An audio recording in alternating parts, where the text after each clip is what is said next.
Hi guys, andito na naman ang Disney princess niyo. So ngayon ay ipagluto ko muna ang aking alaga. Nag-slice na dayon ko ang house niya, nagpainit na dayon ko og galaha, kaya ato na siyang butngan og mantika. And then ang ako ang Paris, kinagbutang po siya og ice. Ikan po na siya ng kasuplato no, so naman na siya og hugas. Kaniya akong giluto guys, kay para ginis ako ang alaga. Magluto og sudaan para sa akong alaga.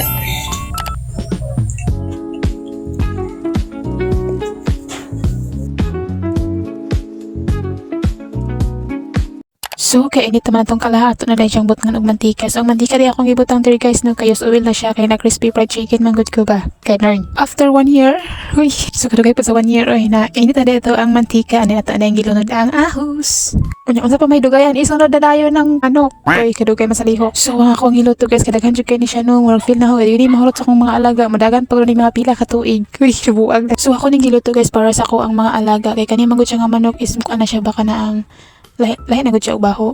Pero dili man ingon nga baho jud kay siya kana na baho nakuan lang yang baho bitaw. Unya kasiyangan pug ko ilabay sa mga ako lang giluto kay kanon man sa akong alaga kay mukha man labi sa unsa ayaw lang siya pakan panos nga luto ti kay ilagi na lang taon muras laon na wad 1 million manang piling na lang sa kanon. Kay puang na. So hapon na ko siya naluto guys no, pero wala lang gyapon siya nga nabaho jud kay na alis nga napagali siya dugo. So ana unya kay daghan naman pug kami ang napilian ani ba kay pilionon man gud siya na uban na sagol siya basta baho din ang uban pud wala niya sayang pud ilabay niya makaon pa man pud namo mukhaon gitagi ulod kanina ba. Uy, tubuag ta. Kanira pa rin ako i-blaster lang pakananan kay parang ining silhik na ako street son heto sa ubos kay di pras diribit na nga mga unmugod sila niya alimigason ba ni ana niya. Anyway, gikapoy jud sunod ani sa ilahang mga ko ano pangbuhat diri mawala ina akong pagka-aesthetic grabe jud ka hugawan jud kay sila te. Koy, libog na ko ni labay na ko ni super unsa ba. Uy, tubuag ta.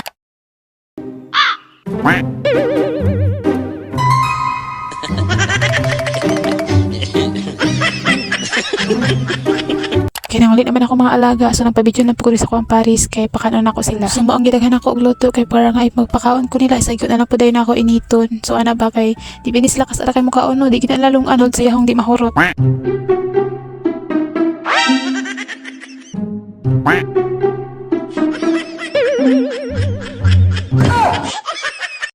So ako nang ipambot na lang pakananan niya, di pa po nila kanoon kay init pa manggod kaayo ba. So ana, so sahay kay maglagot jud ko ani nila katungod kay sa kagawan.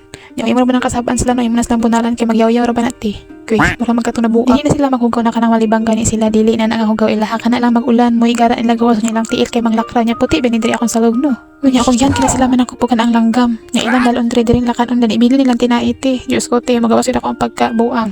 Basta bunalan gina ko na sila guys kay masuko pud ako ang Paris kami duhanon mag-away. Mana na siya nga may lang ka mga guha niya di ka pero limpyo sila hugaw. Kay ako ang Paris may tiglimpyo te. Ready pa?